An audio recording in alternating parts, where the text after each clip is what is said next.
Hello everyone and welcome back to the channel. आ चुके हैं एक और नई वीडियो के साथ एडवांस कॉस्ट अकाउंटिंग को और इजी एंड सिंपल बनाने के लिए।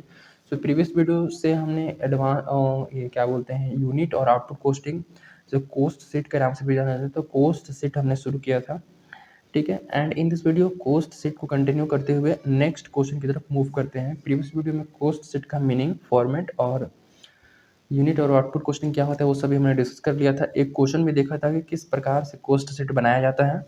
एंड फ्रॉम यहाँ से अभी हम लोग नया जो है वो क्वेश्चन नंबर 2 से स्टार्ट करते हैं। तो शुरू किया जाए। तो क्वेश्चन नंबर 2 में देखोगे तो साफ साफ लिखा है कि below is enumerated expenditure in manufacturing of x, कि एक्स कोई प्रोडक्ट बन रहा है, उसको मैन्युफैक्चर करने पे कुछ एक्सपेंसेस लगे हैं। रॉ मटेरियल लगा है 28,000 का, फ्यूल, इलेक्ट्रिक पावर, ठीक है, और प्रोसेस एंड जनरल वेजेस है 63,500, repair, हाउलेज, light and water, rent, insurance, office salaries and general expenses, administration office और डिप्रिसिएशन मशीनरी। ठीक है, और टोटल कितना मैन्युफैक्चरिंग हुआ है 17,200 टन। ठीक है, 17,200 टन हमें बनाना है, कोस्ट शीट बनाना है, प्रिपेयर कोस्ट शीट, इसमें हमें कोस्ट पर टन को भी शो करना है। ठीक है, तो देखो इसमें हमें सारे एक्सपेंसेस को कैटेगराइज करना होता है कि प्राइम कोस्ट में कौन कौन चीज़ें आएंगी, बाकी फैक्ट्री ओवरहेड में कौन कौन आएंगी, और ऑफिस ओवरहेड में कौन कौन सी चीज़ें आएंगी। ठीक है, तो रॉ मटेरियल जो है वो हमेशा प्राइम कोस्ट में आता है। ठीक है, फ्यूल देखो, फ्यूल मशीनरी से रिलेटेड है जो कि फैक्ट्री में काम होता है, तो ये फैक्ट्री ओवरहेड में हेड में आएगा। इलेक्ट्रिक पावर भी फैक्ट्री ओवरहेड में आएगा। ठीक है, जनरल वेजेस, वेजेस को हम लोग प्राइम कोस्ट में रखते हैं। ठीक है, रिपेयर मशीनरी से रिलेटेड है, फैक्ट्री से रिलेटेड है, तो फैक्ट्री ओवरहेड में आ जाएगा। हाउलेज भी फैक्ट्री ओवरहेड में आएगा। लाइट एंड वाटर भी वहीं यूज़ होता है, तो फैक्ट्री में ही आएगा। रेंट फैक्ट्री का ही होगा, और रेट्स एंड इंश्योरेंस भी फैक्ट्री मशीनरी का ही होगा। ठीक है, तो ये सारी चीज़ों को फैक्ट्री ओवरहेड में डालना है। ऑफिस सैलरी से नाम से समझ में आया, ऑफिस स्टाफ का होगा सैलरी, तो ऑफिस ओवरहेड में इसको रखेंगे।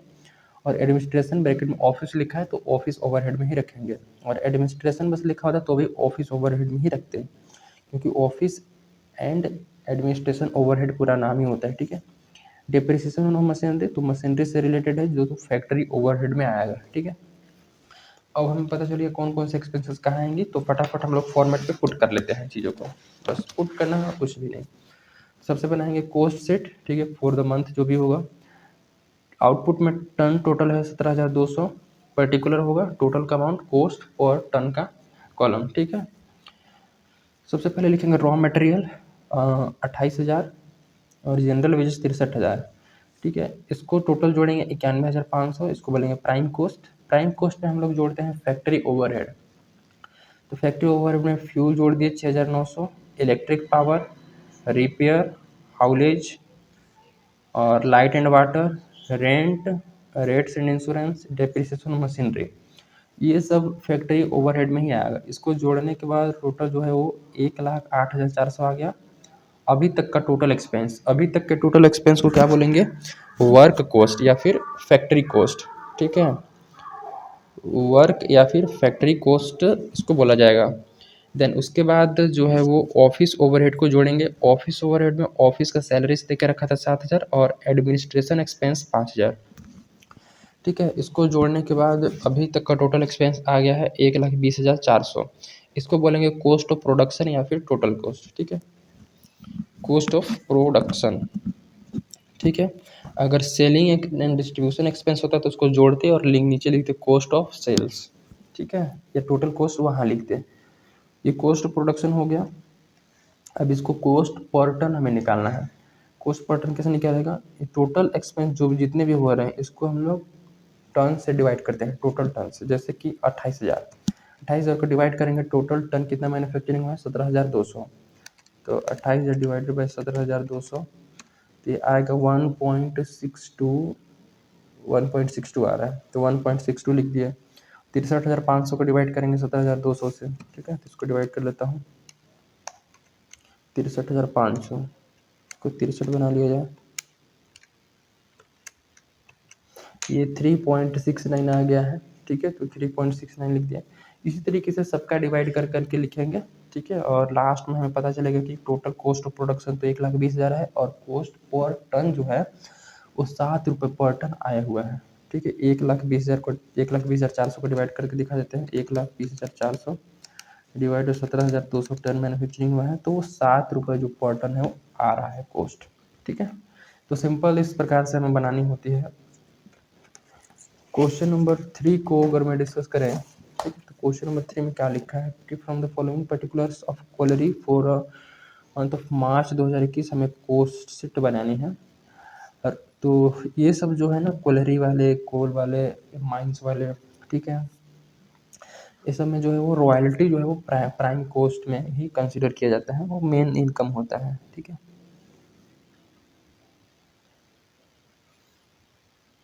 तो रॉयल्टी को हम लोग जो है वो प्राइम कॉस्ट में रखेंगे। वेजेस जो है वो इसमें आ जाएगा प्राइम में। वर्किंग एक्सपेंस देख के रखा है, तो ये सब आ जाएंगे आपको वर्किंग मतलब कि फैक्ट्री ओवरहेड में। फिर एडमिनिस्ट्रेशन एक्सपेंसेस ऑफिस वाले में, सेलिंग एंड डिस्ट्रीब्यूशन अलग से देख के रखा है। उसके बाद मार्केटेबल कोल प्रोड्यूस्ड 5,000 टन, यहाँ पर आउटपुट देख के रखा है। 5,000 टन जो है वो मैन्युफैक्चरिंग कोल जो है वो हुआ है। अब हमें कॉस्ट शीट जो है वो बनानी है। ठीक है, तो कॉस्ट शीट बनानी है, तो इसको हमें पता चल गया कौन कौन से एक्सपेंसेस कहाँ आएंगे। तो फटाफट हम लोग जो है वो देख लेते हैं, बस फॉर्मेट में हमें पुट करना है। तो क्वेश्चन नंबर 3 में बनाएंगे cost sheet for the month of March 2021। ठीक है, जो भी ईयर दिया रहेगा बुक में उसी ईयर को लिखेंगे। एंड पर्टिकुलर इधर टोटल कॉस्ट और कॉस्ट पर टन। ठीक है, आउटपुट देख के रखा है वो 5,000 टन देख के रखा हुआ है। ठीक है, सबसे पहले लिखेंगे रॉयल्टीज़। रॉयल्टीज़ 25,000 है, उसमें फिर वेजेस को जोड़ेंगे। वेजेस में अंडरग्राउंड और सरफेस दोनों को मिला के 55,000 वेजेस हो गया। दोनों को जोड़ने पर आगे प्राइम कॉस्ट 80,000। प्राइम कॉस्ट में जोड़ेंगे फैक्ट्री ओवरहेड। तो फैक्ट्री ओवरहेड वर्क एक्सपेंस के नाम से दिया हुआ था। Repair and renewal, timber, stable expense, store rent, depreciation, तो ये सभी फैक्ट्री ओवरहेड है। फैक्ट्री ओवरहेड जोड़ने के बाद टोटल जो आता है वो 91,500, जो कि इसको बोलेंगे वर्क कॉस्ट या फिर फैक्ट्री कॉस्ट। ठीक है, वर्क कॉस्ट या फिर फैक्ट्री कॉस्ट इसको बोला जाएगा। इसमें ऐड करेंगे ऑफिस ओवरहेड। ऑफिस ओवरहेड में जनरल एडमिनिस्ट्रेशन एक्सपेंस दिया हुआ था 2,000, इसको जोड़ने पर 93,500 आ गया। 93,500 इसको बोलेंगे कॉस्ट ऑफ प्रोडक्शन। ठीक है, कॉस्ट ऑफ प्रोडक्शन। इसमें ऐड करेंगे सेलिंग एंड डिस्ट्रीब्यूशन एक्सपेंस 3,500 का, जो कि बुक में ऑलरेडी देख के रखा हुआ है। तो सेलिंग एंड डिस्ट्रीब्यूशन एक्सपेंस को जोड़ने पर हमारा अभी तक का टोटल कॉस्ट आया है 97,000, इसको टोटल कॉस्ट बोलेंगे 97,000। ठीक है, या फिर cost of good sold, cost of good sold COGS के नाम से भी इसको जानते हैं। ठीक है, 97,000 अभी तक का एक्सपेंस आ चुका है। मेरे ख्याल से ये क्लियर हुआ होगा। कॉस्ट पर टन निकालने के लिए आपको क्या करना है, सभी एक्सपेंस को 5,000 से डिवाइड करना है, क्योंकि 5,000 ही टन आउटपुट हुआ है। तो 5,000 से डिवाइड करेंगे तो ये आ जाएगा। ठीक है, नेक्स्ट क्वेश्चन नंबर 4 को किस प्रकार से डिस्कस किया जाएगा वो देख लेते हैं। क्वेश्चन नंबर 4 काफ़ी सिंपल सा क्वेश्चन है कि find out the appropriate cost sheet. हमें कॉस्ट शीट बनानी है। ठीक है, और सेलिंग रेट पर टन निकालना है। ठीक है, और हमें अलग अलग कॉस्ट फाइंड आउट करनी है, जैसे कि prime cost, work cost, total cost और सेलिंग प्राइस। ठीक है, हम सब निकाल देंगे, एक ही में सब निकल के आ जाता है। डायरेक्ट मटेरियल देख के रखा है, डायरेक्ट लेबर देख के रखा है, डायरेक्ट एक्सपेंस, ये तीनों चीज़ें जो है प्राइम कॉस्ट का पार्ट है। डायरेक्ट लेबर, डायरेक्ट मटेरियल और डायरेक्ट एक्सपेंस तीनों प्राइम कॉस्ट में आता है। उसके बाद वर्क ओवरहेड यानी कि फैक्ट्री ओवरहेड देख के रखा हुआ है। और एडमिनिस्ट्रेशन ओवर, देखो फैक्ट्री ओवरहेड कैसे दिया है, फैक्ट्री ओवरहेड में दो चीज़ें हैं, वेरिएबल है और फिक्स्ड है। वेरिएबल जो 100% ऑफ डायरेक्ट वेजेस, तो डायरेक्ट लेबर का जो भी आएगा कैलकुलेट करने पर उसका 100% वेरिएबल में देंगे और फिक्स में 60% निकाल के देंगे। ठीक है, उसके बाद एडमिनिस्ट्रेशन ओवरहेड जो बोला है वो 10% बोला है, और सेलिंग एंड डिस्ट्रीब्यूशन ओवरहेड भी 10% बोला है, 15% बोला है। किस पर, वर्क कॉस्ट पर। तो इसको हम लोग जो फॉर्मेट बनाएंगे तो उसी में हम लोग कैलकुलेट करेंगे। प्रॉफिट जो देख के रखा है वो 10% ऑन टोटल कॉस्ट देख के रखा हुआ है। फिर हुआ है sale of manufacturing waste credit amount. Credit account का मतलब होता है कि आपको मतलब कि पैसा है, प्रॉफिट पे है, ठीक है। तो सेल जो हुआ है वो 800 रुपये का हुआ है, ठीक। तो उसको हमें माइनस करना होता है, क्योंकि उतना हमें कॉस्ट रिड्यूस हो जाता है। अब किसी चीज़ को बना रहे हो, मैन्युफैक्चरिंग कर रहे हो, तो उसमें कुछ वेस्टेज हुआ, वेस्टेज को बेच दिए तो कुछ पैसा आया, तो कॉस्ट रिकवर ही हुआ ना। जैसे कि मान लो इस पेंसिल को बनाने में 5 रुपये लगते हैं, मान के चलो 5 रुपये, मान लो 10 रुपये में बिकता है, 5 रुपये लगते हैं बनाने पे। अब वो हो सकता है कि ऐसे हज़ारों पेंसिल एक साथ बनेंगे, ठीक है। अब उसमें से हज़ारों पेंसिल बनेंगे तो कॉस्ट भी मल्टीप्लाई हो जाएगा। अब मान लो कि टोटल 10,000 का कॉस्ट आना था, ठीक है, 10,000 कॉस्ट, इसमें कुछ वेस्टेज हो गया। वेस्टेज होने के बाद हमने 100 रुपये या 200 रुपये का उसको बेच दिया, तो 100 या 200 रुपये जो भी बेचा उसको रिड्यूस हमारा कॉस्ट को क्या कर देगा, कम कर देगा, ठीक है। 10,000 पैसा खर्च ही नहीं होगा। 10,000 खर्च होगा तो फिर 200 रुपये अगर रिकवर हो गया तो 9,800 ही खर्च होगा। उसी टाइप से जो पेपर मिल है ना, तो पेपर यहाँ पे बनते हैं, तो कुछ वेस्टेज हुआ होगा, तो वेस्टेज हुआ होगा तो उसको बेच दिया, तो बेचने पर 800 पैसे रिकवर हो गए, तो टोटल कॉस्ट को 800 से कम कर देगा, तो उसको माइनस कर देंगे। कोई वर्क इन प्रोग्रेस नहीं है, ठीक है, और कोई हमें आगे कुछ जानकारी नहीं दे के रखा है, ठीक है। बाकी हमें यहाँ पे इतना ही दे के रखा है, आगे कॉस्ट शीट जो है वो हमें प्रिपेयर करनी है। तो चलिए देखते हैं किस प्रकार से हमें बनाना है। बुक को आप लोग पास में ही रखें तो अच्छा रहेगा मिलाने के लिए। कॉस्ट शीट जो है सबसे पहले लिखेंगे फॉर द मंथ जो भी है, जनवरी है, ठीक है, फॉर जनवरी 2021। आउटपुट है 400 टन, ठीक है। इधर पर्टिकुलर, इधर टोटल का कॉलम, इधर कॉस्ट और टन का कॉलम, ठीक है। आवाज़ कम आ रही होगी तो माइक को मैं थोड़ा सा पास में कर लेता हूँ। हाँ, तो बनाना शुरू करते हैं। अब इधर सबसे पहले लिखेंगे डायरेक्ट मटेरियल में पेपर पल्प है 500 टन जो है था 50 रुपये पर टन के हिसाब से, ठीक है। 500 टन जो है पेपर जो है हमने मशीन मतलब मैन्युफैक्चरिंग प्रोसेस में लगाया है, तो 500 टन का कीमत है 50 रुपये के हिसाब से 25,000 का हो जाएगा, मल्टीप्लाई कर देंगे। और अदर मटेरियल में 100 टन जो है वो 30 रुपये के हिसाब से है, तो 3,000 का हो गया, ठीक है। ये मटेरियल में आ गया। लेबर में बात करें तो स्किल्ड लेबर जो है वो टोटल 80 है, ठीक है। उनको 3 रुपये दिया जाता है और 25 दिन काम होता है पूरे महीने में, ठीक है। तो 80 लोग 3 रुपये के हिसाब से 25 दिन तक काम करेंगे तो उनको 6,000 का वेतन मिलेगा, मतलब 6,000 उनका मजदूरी होगा। अनस्किल्ड जो लेबर है उसको 40 लेबर है, 2 रुपये के हिसाब से 25 दिन काम करेंगे वो भी, तो इसका 2,000 हो जाएगा। मल्टीप्लाई करने पर पता चलेगा, ठीक है। अब मल्टीप्लाई करके मतलब इसको जोड़ के 6,000 और 2,000 8,000 हो जाएगा, तो 8,000 हो जाएगा, तो 8,000 इसको लिख देंगे। अब इसके बाद डायरेक्ट एक्सपेंस दिया है स्पेशल इक्विपमेंट के लिए 3,000 और स्पेशल डाइस के लिए 1,000, तो 3,000 और 1,000 4,000 हो गया, ठीक है। तो अभी तक हम लोग को टोटल जोड़ने पर डायरेक्ट मटेरियल, डायरेक्ट लेबर और डायरेक्ट एक्सपेंस तीनों को जोड़ने पर 40,000 का एक्सपेंस हो चुका है, इसको बोलेंगे प्राइम कॉस्ट, ठीक है। प्राइम कॉस्ट के बाद जोड़ेंगे वर्क ओवरहेड। तो वर्क ओवरहेड हमें क्वेश्चन में दिया वेरिएबल और फिक्स्ड, दो पार्ट में देख के रखा है। वेरिएबल देख के रखा है 100% ऑन डायरेक्ट वेजेस या डायरेक्ट लेबर जो भी है। तो डायरेक्ट लेबर हमारा आया था 8,000, 8,000 का 100% निकालेंगे तो 8,000 ही आएगा, तो ये हमारा हो गया। और फिक्स जो है 60% बोला है ऑन डायरेक्ट वेजेस, तो 60% निकालेंगे, डायरेक्ट वेजेस 8,000 है तो 8,000 का 60% जो है 4,800 रुपये आ जाएगा, ठीक है। इसको जोड़ने पर 52,800 रुपये आ गया है खर्च, ठीक है। इस 52,800 में से हमें जो सेल हो गया था उसको माइनस कर देंगे, सेल ऑफ मैन्युफैक्चरिंग वेस्ट 800 रुपये का सेल था, उसको माइनस करने के बाद 52,000, इस 52,000 को बोलेंगे वर्क कॉस्ट, ठीक है, वर्क कॉस्ट।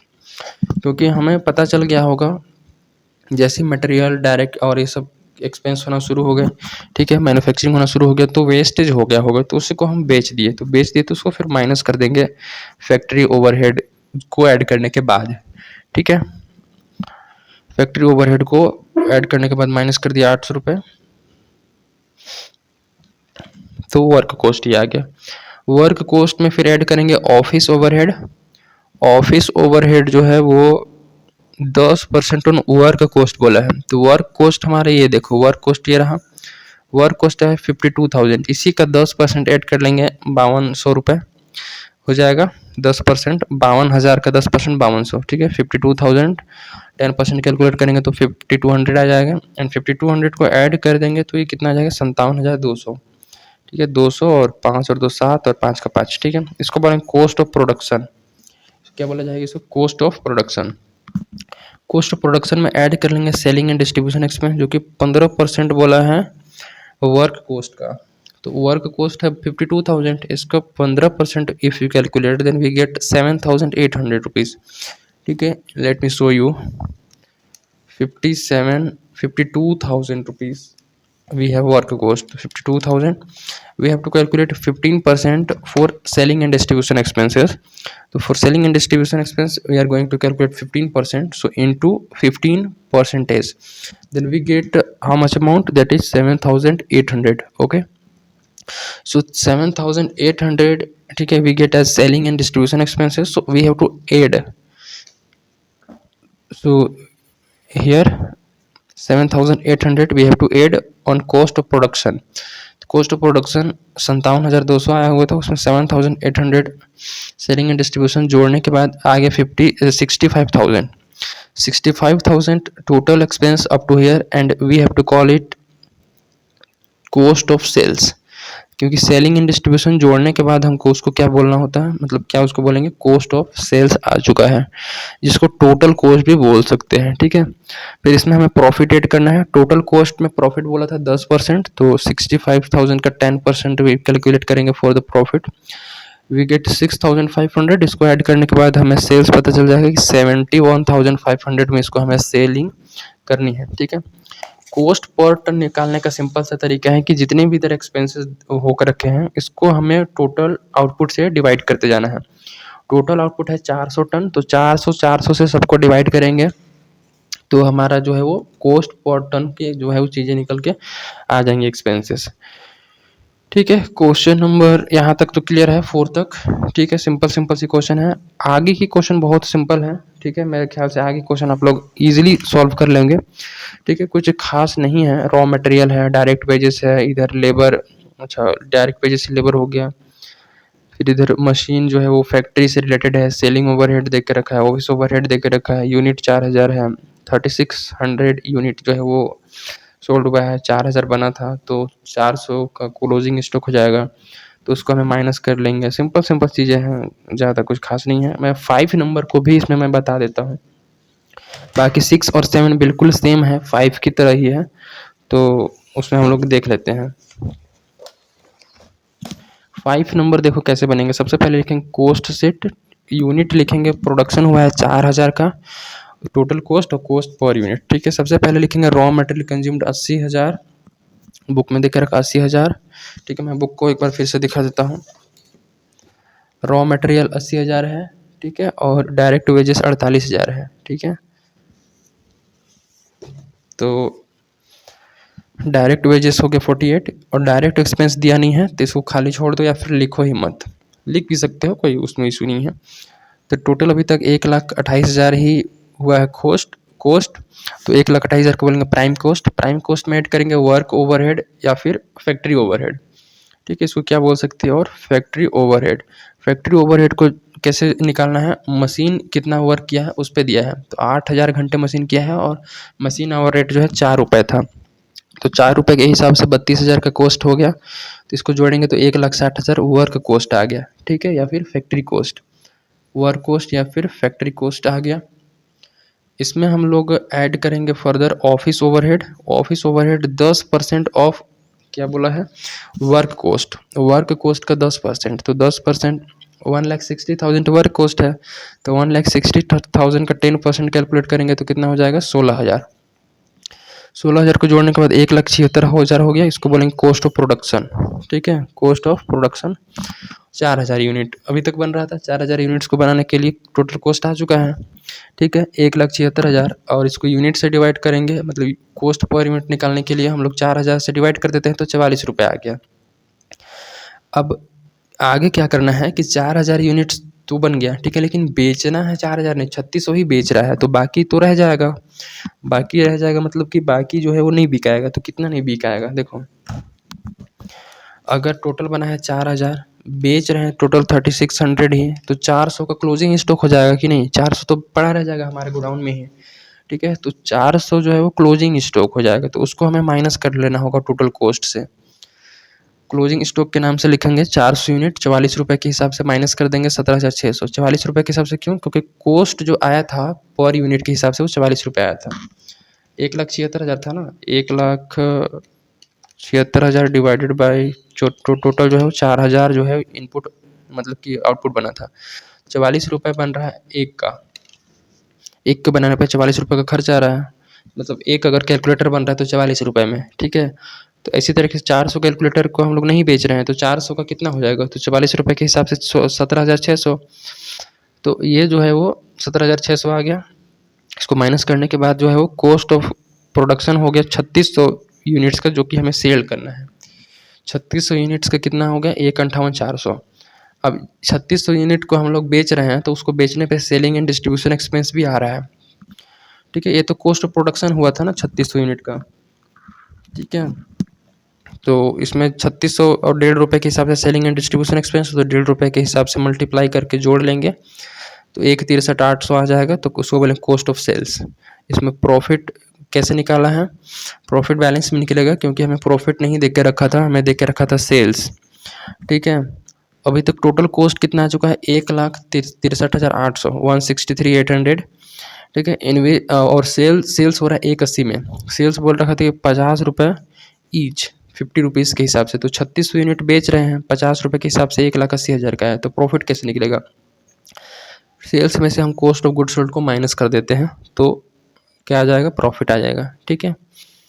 1,80 में से 1,63,800 माइनस करेंगे तो 16,200 का प्रॉफिट, जो कि हमने यहाँ पर बैलेंसिंग के रूप में लिखा हुआ है 16,200, ठीक है। तो सिंपल सी ये क्वेश्चन है, ठीक है। 6 और 7 भी इसी टाइप से। क्वेश्चन नंबर 8 को डिस्कस करेंगे फर्दर, ठीक है।